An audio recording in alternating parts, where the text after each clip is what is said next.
এটা আপোনাৰ মিজোৰাম চাইৰং 0 পইণ্টৰ railway station, last railway station বনাই আছে। আপোনাৰ আমি প্ৰটেকশ্যনৰ কাম কৰি আছোঁ। এই যে ওপৰৰ পৰা মানে কি পাহাৰবিলাক খুলি নপৰাৰ কাৰণে এনেকৈ ৰক বল্টিং কৰি 32 mm ৰডে দিয়ে আপোনাৰ এনেকৈ প্লেট লগাই জালি লগাই শ্বৰ্টকিট মাৰি মানে কি কংক্ৰিটিং কৰি দিয়ে। এইবিলাক দেখিছেনে আপোনাৰ 2x1.5 লেন্থৰ আছে আপোনাৰ, বহলটো এনেকৈ 2 আৰু এনেকৈ দিলে। আৰু আপোনাৰ জালি যে লগাইছে জালিবিলাক হৈছে আপোনাৰ 6 mm জালি, এইটো ৱায়াৰ মেজ বুলি কয়। এইটো প্লেট দেখিছে, সেইটো প্লেট 20 mm 16 mm প্লেট এনেকৈ লগোৱা হয়। আৰু ৰক বল্টিংবিলাক আপোনাৰ লেন্থ আপোনাৰ minimum 18 metre, 16 metre, 15 metre, 12 metre তেনেকুৱা লৈ পেলাই ৰক বল্টিং হয়।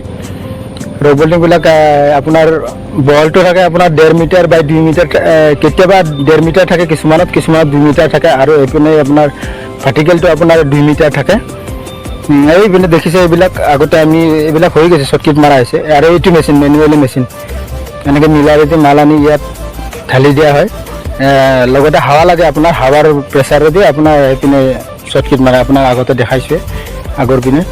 এইটো এই এনেকৈ বিয়াৰিংটো ঘূৰি থাকে, এইটো ঘূৰাটো মানে কি ইয়াৰ পৰা মাল ঠেলে, অলপ টাইম লাগে মোটামুটি ধৰক এখন 4 CM মাল খালী কৰিবলৈ 2-2.5 ঘণ্টা। ঠিকাদাৰ ভিডিঅ' কল কৰি আছে, এইবিলাক মাৰা হৈ গৈছে, এইখিনি বাকী আছে। এইটো আপোনাৰ ওপৰৰ পৰা যে সৰু সৰু যে নিজৰা আছে ঝৰ্ণা, এইটোৰ পৰা আপোনাৰ পানী পৰাৰ কাৰণে দিয়া বনাইছে, দিয়া হৈছে।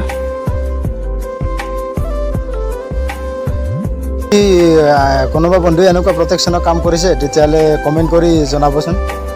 ভিডিঅ'টো ভাল লাগিলে লাইক কৰিব আৰু পেজটো ফ'ল' কৰি ৰাখিব।